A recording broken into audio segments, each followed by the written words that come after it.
11월 마지막 주 11월 30일 주일 예배 참여하신 모든 주의 백성들을 축복합니다.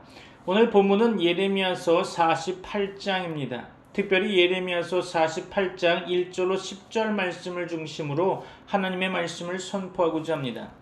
다 같이 예레미야서 48장 1절로 10절 말씀 합독하도록 하겠습니다. 예레미야서 48장 1절로 10절입니다. 모압에 관한 것이라. 만군의 여호와 이스라엘의 하나님께서 이와 같이 말씀하시되, 오호라 느보여 그가 유린 당하였도다. 기럇다임이 수치를 당하여 점령되었고 미스갑이 수치를 당하여 파괴되었으니 모압의 찬송 소리가 없어졌도다. 헤스본에서 무리가 그를 해하려고 악을 도모하고 이르기를, 와서 그를 끊어서 나라를 이루지 못하게 하자 하는도다.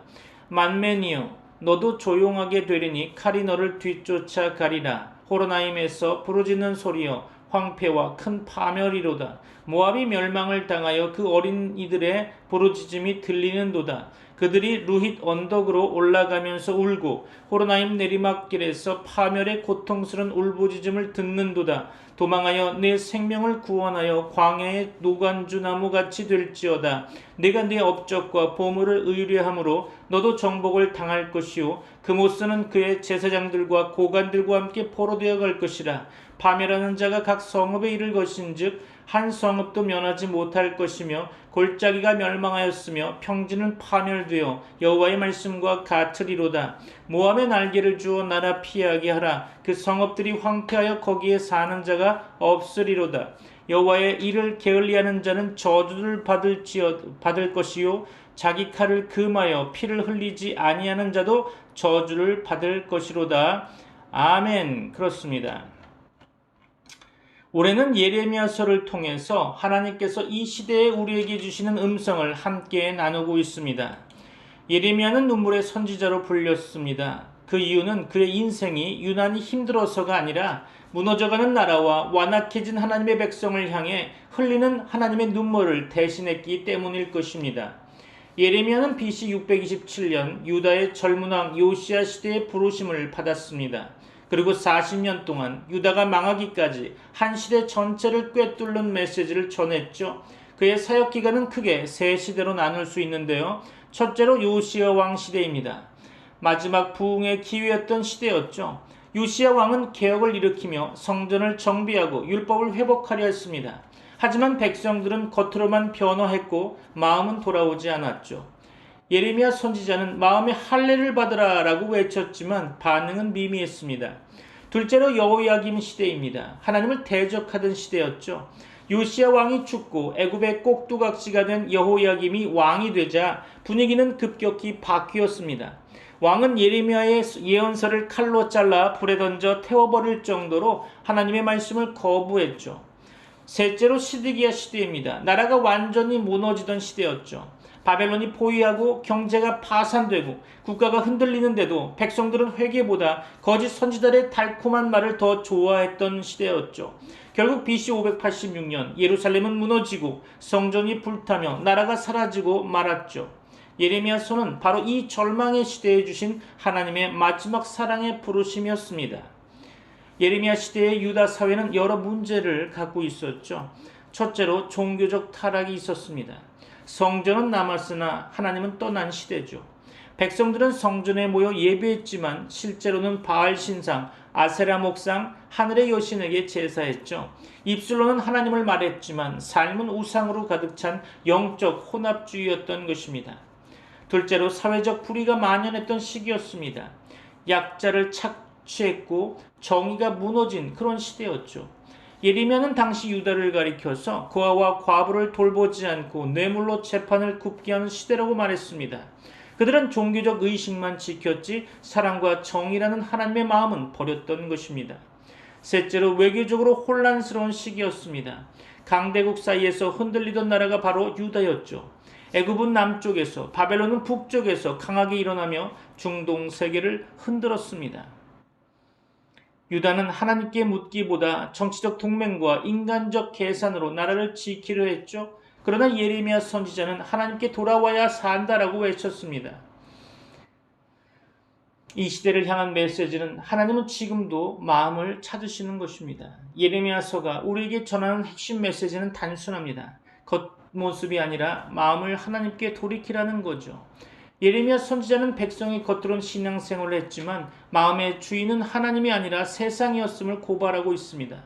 오늘 우리의 시대도 크게 다르지 않죠. 교회는 있지만 하나님을 잃어버리기 쉽고, 예배는 드리지만 마음은 세상에 빼앗기기 쉽고, 불안한 시대라 더 많은 정보와 힘을 의지하기 쉽습니다. 그러나 하나님은 오늘도 동일하게 말씀하십니다. 예레미야 29장 13절이죠. 너희가 전심으로 나를 찾고 찾으면 나를 만나리라. 그렇습니다. 예레미야 시대의 결론은 심판이었지만 하나님의 마음은 포기함이 아니라 회복이었습니다. 사랑하는 성도 여러분, 예레미야서가 시작하는 시대는 어두웠지만 그 안에서 하나님은 이렇게 말씀하셨습니다. 너희를 향한 나의 생각은 평안이요 재앙이 아니니 너희에게 미래와 희망을 주려 하는 생각이라. 그렇죠. 지금의 시대가 아무리 흔들려도 하나님께 마음을 돌이키는 한 사람을 통해 가정이 회복되고 공동체가 살아나며 나라가 세워지는 것입니다. 믿습니까? 오늘 하나님께 우리의 마음을 다시 올려드리는 그 작은 한 걸음이 시작되기를 소망하는 바입니다. 오늘 본문을 통해서 하나님의 말씀을 상고해 보고자 합니다. 주변 정세나 정보에 민감하되 너무 의존하지 말아야 합니다. 모든 상황의 주인 되시는 하나님 안에 있어야 하는 거죠. 인간에게는 도움의 근원이신 하나님보다 눈에 보이는 힘에 기대려는 속성이 있습니다. 그렇죠. 모압은 자신이 이룬 사업과 재산만을 의지하다가 하나님께 심판을 당했습니다. 혹시 여러분 가운데 모압과 같은 모습은 없습니까? 이 시간 여러분의 신앙을 점검하시기 바랍니다. 저와 여러분이 가장 의지해야 할 분은 바로 하나님이십니다. 믿습니까? 심판의 대상으로 애굽과 블레셋 다음으로 요단 동편 암몬과 에돔 사이에 있는 모압이 등장하고 있습니다. 자부심이 대단했고 명성이 자자했던 모압도 하나님의 심판이 있었다는 것이죠. 모압의 역사를 잠깐 살펴볼까요? 모압의 시작은 하나님 없이 시작된 민족이었다는 것입니다. 모압은 창세기 19장 말씀 가운데 아브라함의 조카 롯이 그의 딸을 통해 태어난 아들로부터 시작되었다는 거죠. 소돔과 고모라가 멸망한 뒤에 두려움과 불신 속에서 인간적인 방법으로 후손을 이어가려 한 결과였다는 것입니다. 모압은 두려움에서 나온 인간적 선택, 즉 하나님을 신뢰하지 않고 인간의 판단만 의지할 때 생겨난 민족이었다는 것입니다. 여기서 우리는 시작이 하나님 중심이 아니면 과정도 흔들리고 결과도 어려움을 겪게 된다는 첫 번째 교훈을 얻게 됩니다. 모압의 성작은 번역이었지만 하나님과는 멀어진 길이었죠. 시간이 지나면서 모압은 요단강 동편에서 비옥한 땅을 차지하고 강한 경제력을 갖추게 됩니다. 그러나 그들의 번영은 하나님께 가까이 나아가는 통로가 아니라 교만과 우상 숭배로 나아가는 계단이 되었던 것이죠. 그들의 대표적인 우상은 금오스였습니다. 하나님보다 물질과 안정, 쾌락을 더 의지했다는 거죠. 번영은 축복일 수 있지만 그것이 하나님을 잊어버리는 이유가 될 때는 저주의 문이 될 수 있다는 것을 성경은 모압을 통해서 우리에게 보여주고 있는 것입니다. 모압과 이스라엘과의 관계는 시험과 걸림돌로 정의할 수 있는데요. 모압은 이스라엘 역사 속에서 여러 번 걸림돌이 되었죠. 민수기 22장에서는 출애굽한 이스라엘을 저주하도록 발람 선지자를 돈으로 매수하려 했고, 민수기 25장에서는 모압 여인들을 내세워 음행과 우상 숭배로 이스라엘을 넘어뜨리게 만들었죠. 그 뒤로도 끊임없이 이스라엘을 괴롭히던 주변국이었습니다. 모압은 하나님 백성을 돕는 민족이 아니라 거룩을 흔드는 유혹과 공격의 상징이었고, 결국 하나님은 예언자들을 통해 모압의 교만과 악을 책망하십니다. 하나님의 심판을 받게 된 모압을 통해서 교만은 반드시 무너진다는 교훈을 얻을 수 있죠. 모압은 스스로 나는 강하다, 나는 안전하다라고 자만했던 것입니다. 그러나 예레미야 48장 전체는 그들의 결말이 멸망과 고통임을 보여주고 있는 거죠. 하나님은 단 하나의 이유로 모압을 심판하십니다. 바로 교만이죠. 모압이 교만하도다. 그의 자랑과 분노와 허풍이 헛되도다. 그렇죠. 교만은 하나님 앞에서 가장 먼저 무너질 죄이며 아무리 강해 보여도 하나님 없이 높아진 자는 결국 스스로의 높음에 의해 떨어짐을 우리는 모압을 통해 보게 되는 것이죠. 그럼에도 남겨진 소망은 하나님은 심판 중에도 긍휼을 잊지 않으신다는 것입니다. 그러나 성경이 밝히고 있는 놀라운 사실은 예레미야 48장 마지막에서 하나님은 이렇게 말씀하시죠. 말일에 내가 모압의 포로를 돌아오게 하리라. 그렇죠. 심판 후에도 회복의 문을 열어두신 것입니다. 하나님은 심판하시는 분이시지만 완전히 버리시는 분이 아니시고 회개하는 자에게 언제나 소망을 주시는 분이십니다. 믿습니까? 모압의 역사는 우리에게 이렇게 말합니다. 하나님 없는 시작은 결국 불안과 두려움을 낳는다는 거죠. 번영은 하나님과 가까이워지는 계단이 될 수도 있지만 멀어지는 계단이 될 수도 있다는 것을 기억하시기 바랍니다. 교만은 개인도 민족도 넘어뜨립니다. 하지만 하나님은 회개하는 자를 다시 일으키십니다. 믿습니까? 우리의 삶도 모압처럼 하나님 없이 판단하고 스스로 높아지려는 모습은 없는지 돌아봐야 할 것입니다. 그리고 모압의 역사 속에 흐르는 하나님의 공의와 자비를 기억하며 오늘도 하나님을 의지하는 삶을 선택하시는 여러분이 되시기를 축원합니다. 오늘 본문으로 돌아가서 하나님께서 보내신 칼이 도착하자 우상을 숭배하던 나라 모압의 명성은 땅에 떨어졌고 황폐한 땅이 되어버렸죠. 골짜기에서 평원까지 어린아이에서부터 어른까지 하나님의 심판을 피할 수 있는 사람과 장소는 없었습니다. 우리는 하나님의 공의와 긍휼을 깊이 이해할 수 있습니다. 그렇죠? 하나님께서는 공의로 심판하시지만 동시에 우리를 향한 깊은 연민과 사랑을 가지시고 계신 분이심을 믿어야 할 것입니다. 우리의 삶 속에서 하나님과의 올바른 관계를 유지하며 자만과 죄를 경계하고 회개하는 삶을 살아가야 할 것입니다. 오늘 말씀을 통해서 하나님의 긍휼과 공의를 깊이 생각하며 우리의 신앙을 새롭게 하는 기회가 되기를 바랍니다. 오늘 본문의 말씀 1절로 6절 말씀 다시 봅니다. 모압에 관한 것이라 만군의 여호와 이스라엘의 하나님께서 이와 같이 말씀하시되 오호라 느보여 그가 유린당하였도다. 기랴다임이 수치를 당하여 점령되었고 미스갑이 수치를 당하여 파괴되었으니 모압의 찬송 소리가 없어졌도다. 헬스본에서 무리가 그를 해하려고 악을 도모하고 이르기를 와서 그를 끊어서 나라를 이루지 못하게 하지 않은도다. 만맨이여 너도 조용하게 되리니 칼이 너를 뒤쫓아가리라. 호로나임에서 부르짖는 소리여 황폐와 큰 파멸이로다. 모압이 멸망을 당하여 그 어린이들의 부르짖음이 들리는도다. 그들이 루힛 언덕으로 올라가면서 울고 호로나임 내리막길에서 파멸의 고통스러운 울부짖음을 듣는도다. 도망하여 네 생명을 구원하여 광야의 노건주 나무같이 될지어다. 아멘. 그렇습니다. 하나님께서 모압의 여러 성읍들이 겪는 곤경을 보시며 안타까워하신다는 것입니다. 이스라엘과 항상 긴장 관계를 유지하고 있는 모압은 아브라함의 조카 롯의 후손이죠. 사해 동편의 포도 재배와 목축업으로 풍부하게 살았습니다. 그들은 가나안 원주민들에게 동화되어서 열성적으로 우상 숭배에 빠졌죠. 그런 모압에게 선지자 예레미야는 모압 전역이 재난을 겪게 될 거라는 하나님의 말씀을 전하고 있는 것입니다. 모압의 신탁이 특정 성읍들의 멸망으로 탄식하는 것으로 시작하고 있죠. 예레미야 선지자는 오호라 느보여 그가 유린당하였도다. 기랴다임이 수치를 당하여 점령되었고 미스갑이 수치를 당하여 파괴되었으니 라고 시작합니다. 멸망에만 초점을 맞추고 그 멸망이 어떻게 일어나는지에는 관심을 두고 있지 않아 보입니다. 처음 나오는 느보는 모세가 올라가서 가나안을 바라보고 숨을 거둔 느보산의 근처에 세워진 성읍이겠죠. 메데바에서 북서쪽으로 대략 5km, 헬스본에서 남서쪽으로 8km 정도 떨어진 곳입니다. 기랴다임은 메데바에서 서쪽으로 대략 15km 떨어진 곳이죠. 땅 분배 기사에 의하면 부도와 기랴다임은 르우벤 지파의 영토에 속한 곳이었죠. 미스갑은 원래 언덕이나 높은 곳을 의미하는 단어인데요. 이는 산지가 많고 모압의 지형적 특징을 반영하는 단어입니다. 적의 공격에 느보와 기랴다임이 수치를 당하고 점령당하는 것으로 이미 모압의 명성은 끝났던 거죠. 유리한 지정학적 위치 덕분에 외적에 점령당한 적이 거의 없었던 모압이 이전에 경험해보지 못했던 파국적 재난에 직면하게 된 거죠. 적들이 헬스본에서 모압을 침략할 계획을 세우게 됩니다. 이들의 계획은 모압이 더는 민족으로 살아남을 수 없게 끊어버리는 거죠. 메데바에서 북동쪽으로 10km 떨어진 곳에 있는 헬스본이 처음에는 모압 사람들의 성읍이었습니다. 나중에 아모리 왕 시온이 일어나 모압 땅 일부를 빼앗으면서 헬스본은 시온의 수도가 되죠. 이스라엘이 시온을 무찌르고 그의 땅을 차지하면서 헬스본도 이스라엘의 손으로 들어오게 됩니다. 헬스본은 기본적으로 르우벤 지파의 성읍으로 분배되었으나 레위 지파 중 무라리 자손에게 레위 성읍으로도 주어지게 되죠.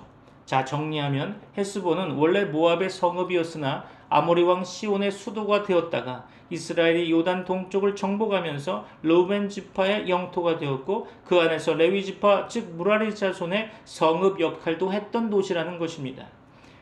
여하간 헤스본에서 세운 계획에 따라 모압 침략이 진행됩니다. 느보와 기랴다임 다음으로 만멘이 희생당하는데요. 만멘의 주민이 다 죽어 사람 소리가 사라지게 됩니다. 적의 칼이 주민들을 뒤쫓기에 누구도 살아남지 못하죠. 만멘은 여기에만 나오는 성읍인데요. 어디에 있었는지 정확한 위치를 잘 알 수는 없습니다.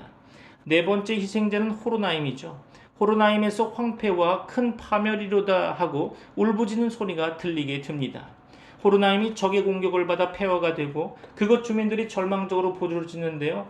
호로나임의 위치도 불분명합니다. 모압의 남부지방에 있었으리라 추정만 가능하죠. 적의 진격이 거침없습니다. 적이 모압의 북부지방을 짓밟고 남부까지 유린합니다. 모압의 온 땅이 적의 수중에 떨어지게 되는 거죠. 그렇죠? 젊은이들이 모압이 멸망했다고 부르짖는 소리가 여기저기서 들립니다. 젊은이들이 적에 맞설 생각도 못하고 두려움과 절망감에 사로잡혀 울부짖기만 하는 거죠. 사람들은 울면서 루잇 고개를 올라가고 호로나임으로 내려가는 길에서 파멸의 고통스러운 울부짖음을 듣게 됩니다.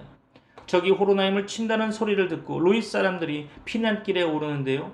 루잇 고개에서 벌써 호로나임이 멸망했다는 소식을 듣게 됩니다. 루잇의 위치도 불분명하지만 일반적으로 호로나임 아래의 모압 남부에서 찾을 수 있습니다. 전란에 휩싸인 고향을 떠난 피난민들이 안전한 곳을 찾아 이곳저곳으로 헤매죠. 이들은 아마도 남쪽으로 내려가 에돔이나 유다 남부로 가려 했던 것 같습니다. 모압의 멸망은 확정됐기에 살기 위해서는 도망가는 것 외에는 다른 길이 없어 보이죠. 여호와께서 모압 사람들에게 살 길을 알려주십니다. 도망하여 내 생명을 구원하여 광야의 노간주 나무같이 될지어다. 그렇죠. 적들이 의도한 대로 모압은 더는 나라로 살아남을 수 없게 됩니다. 모압의 온 땅이 적들에게 유린당할 것이기 때문에 지금까지 살아온 성읍을 떠나야 하는 거죠. 적의 칼이 뒤따르지 않는 광야로 들어가야 살아남을 수 있을 것입니다. 하나님께서는 긍휼을 베푸시는 분으로 범죄한 사람들에게 심판이 선포되었지만 그들의 고통에 대해서 무척 안타까워하십니다. 이는 온 땅의 모든 생명을 향한 하나님의 크신 긍휼을 보여주고 있는 거죠. 하나님의 긍휼은 심판 속에서도 함께하시며 모두에게 영향을 미칩니다. 하나님의 사랑과 긍휼을 깊이 생각해 보시길 바랍니다. 본문 예레미야서 48장 7절로 9절 말씀 봅니다. 내가 내 공작과 보물을 의뢰함으로 너도 취함을 당할 것이요 그 못수는 그 제사장들과 방백들과 함께 포로되어 갈 것이라. 파멸하는 자가 각성에 이를 것인즉 한 성도 면치 못할 것이며 골짜기는 회파되며 평원은 파멸되어 여호와의 말씀과 같으리라. 모압의 날개를 주어 나라 피하게 하라. 그 성읍들이 황무하여 거기 거하는 자 없으리로다. 아멘. 그렇습니다. 애국과 블레셋의 신탁에서는 이들이 심판에 떨어지는 이유가 명시적으로 나오지 않는데요. 모압의 신탁에서는 심판의 이유가 여러 곳에서 제시되고 있습니다. 7절 상반절에 따르면 자신의 능력과 업적에 의존했기 때문이라는 거죠. 자신의 업적과 보물을 의지했기에 모압은 정복당하게 되는 것입니다. 곧 모압의 교만이 모압을 멸망에 빠뜨리는 거죠. 보물은 모압이 축적해 놓은 경제적 부를 가리키고 업적은 아마도 군사력과 관련된 것으로 보여집니다. 모압은 주요 산지를 요새화해서 방어시설을 갖춰놓고요. 군사력을 강화했기 때문에 적의 침략에 자신이 있었던 것 같습니다. 자만에 빠져 나라를 멸망시킨 지배계층에 속한 자들이 징벌을 받게 되죠. 모압의 신 그모스가 자신의 제사장들과 고관들과 함께 포로로 잡혀갑니다. 종교 지도자들과 정치 지도자들은 물론 그모스까지 유배를 당하는 거죠. 신상을 약탈해가는 것은 고대 근동에서 일반적인 것입니다. 신상이 값비싼 귀금속으로 만들어졌기 때문만은 아니겠죠. 패배한 민족의 신상은 승리한 민족의 신이 우두머리로 있는 만신전의 낮은 자리에 놓이게 되는 것이 당시 일반적인 풍습이었습니다. 정치적으로 종속된 관계가 신학적으로 정당화된 거죠. 그모스는 모압 민족의 신이었습니다. 그렇죠. 솔로몬은 자신의 이방 여자를 위하여 모압의 가증한 그모스를 위하여 예루살렘 앞산에 산당을 지어 주었는데요. 이스라엘 사람들은 요시야 왕이 제거할 때까지 계속 그모스의 산당을 찾아갔던 것 같습니다. 모압에 임하는 재난은 전면적이어서 누구도 피할 수가 없었죠. 파멸하는 자가 성읍에 이르면 어떤 성읍도 멸망을 피하지 못하고 골짜기가 멸망하고 평지는 파멸되는 것입니다. 모압의 모든 성읍이 적의 공격을 버텨내지 못하고 함락당하죠. 아마도 의도적으로 적의 이름을 언급하지 않고 파멸하는 자로 대신한 것 같습니다. 파멸하는 자에 의해 모압이 철저하게 파괴될 것을 시사해주고 있죠. 모압에서 결정적인 것은 파멸하는 자가 온다는 사실입니다. 골짜기는 요단 분지를, 평지는 아르논 북쪽의 고원지대를 가리키는데요. 6절에서 모압 사람들에게 광야로 도망해서 생명을 구하라고 명령하신 여호와 하나님께서 9절에서는 너희에게 모압에게 날개를 주어라 라고 명령하시죠.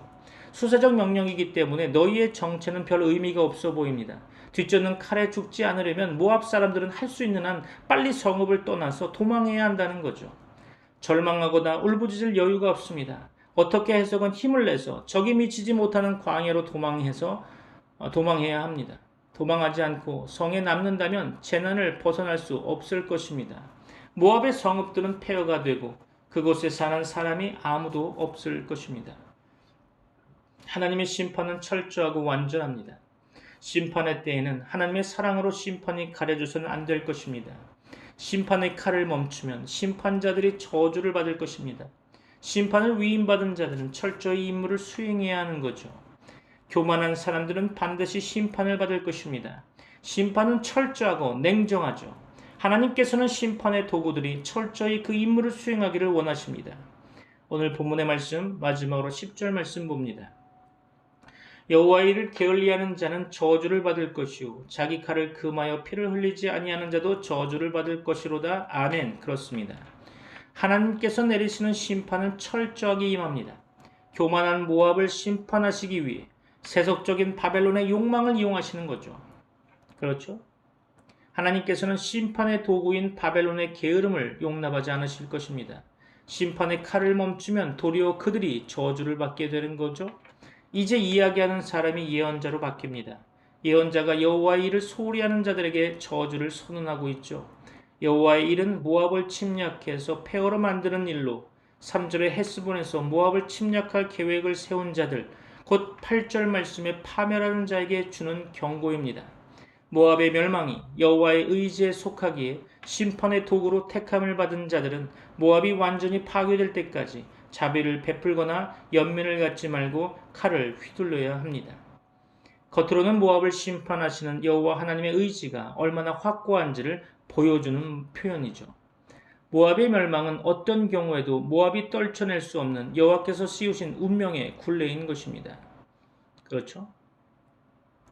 본문을 통해서 우리는 모압의 멸망과 하나님의 심판을 살펴보았으며 이 말씀은 하나님의 공의가 자만과 죄악을 결코 용납하지 않으며 모든 악은 심판을 받게 된다는 경고를 담고 있습니다. 동시에 하나님은 그들의 고통에 대해서 깊은 연민을 가지시고 심판 속에서도 긍휼을 잃지 않으신다는 것입니다. 우리는 이 교훈을 마음에 새기고 하나님 앞에서 겸손하게 회개하며 그분의 긍휼을 신뢰하며 살아가야 할 것입니다. 말씀을 마무리하려고 합니다. 결단의 시간이 되기를 바랍니다. 사랑하는 트리니티 미라클 교회 성도 여러분, 오늘 본문 예레미야 48장의 말씀은 모압에 대한 심판 예언입니다. 모압은 이스라엘의 이웃나라였지만 하나님 앞에서 교만했고 스스로의 힘을 의지했던 나라였죠. 예레미야 48장 1절로 10절 오늘의 본문 말씀 가운데 하나님께서 모압이 왜 무너질 수밖에 없는지를 명확하게 보여주고 계십니다. 그 성읍들이 하나하나 무너지고 영광과 자랑이 사라지게 될 것이라고 선언하고 계십니다.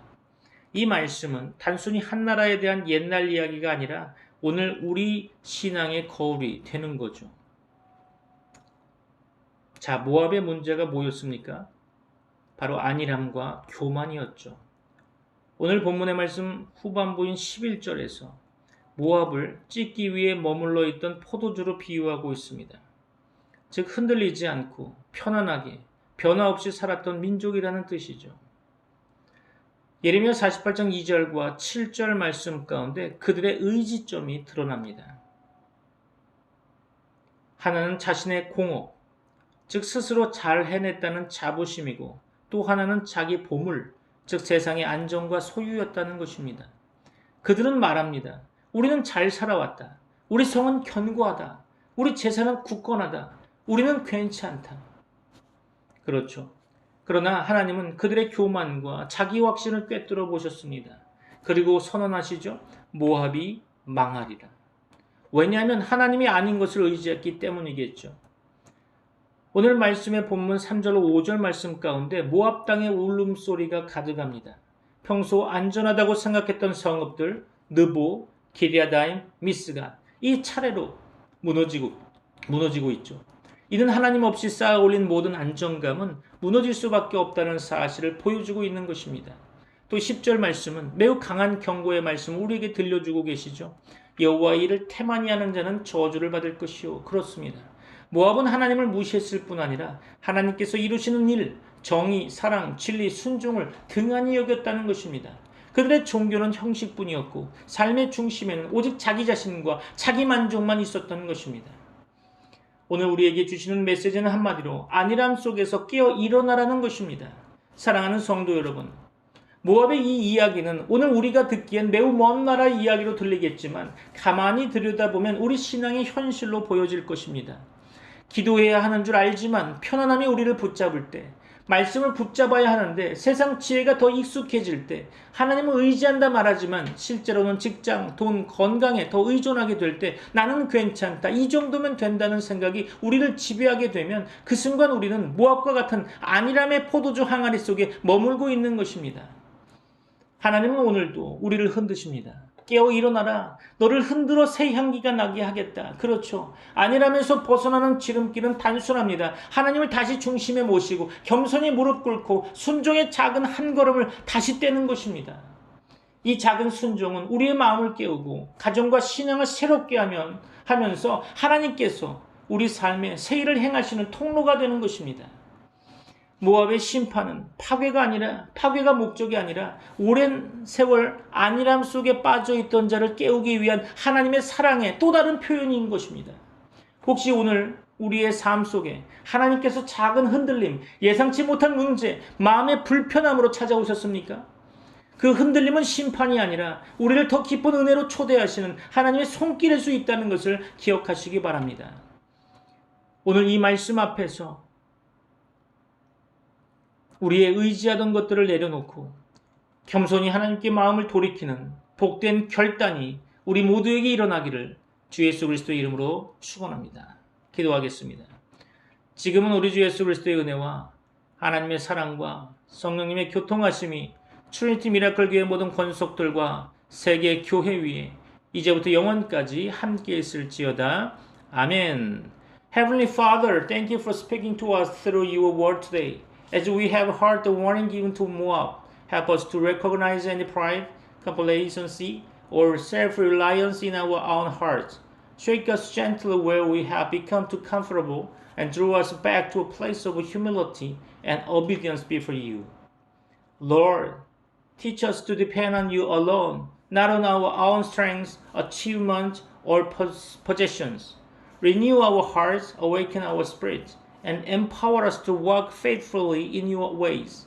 May the Holy Spirit help us to remember this message throughout the week and shape us into people who honor you in all that we do.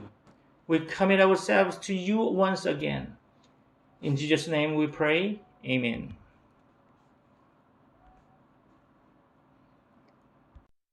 줄지어 달리네 흔들림 없네 여기를 뛰어넘는 구간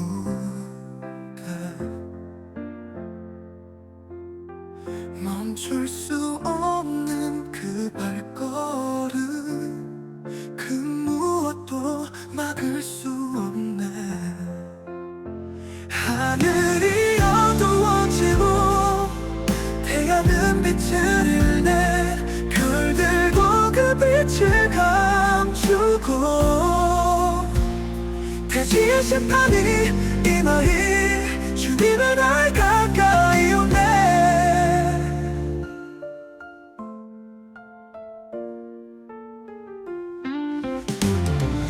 마주보며 나아가도 길에서 서로 밀치지 않네.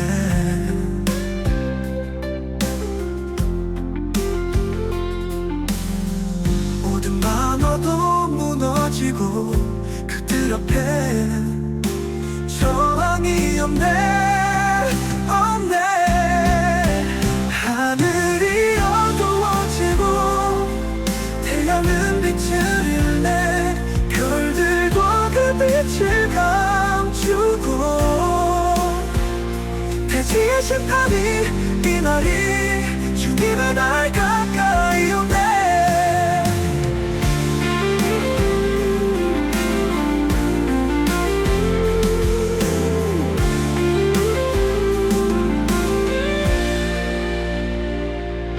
땅이 진동하고 산들이 흔들리네. 주님의 군대가 나아가리. 세상을 뒤덮는 그날에 하늘이 어두워지고 태양은 빛을 잃네. 별들도 그 빛을 감추고 대지의 심판이 이 말이 주님의 날 가까이 오네.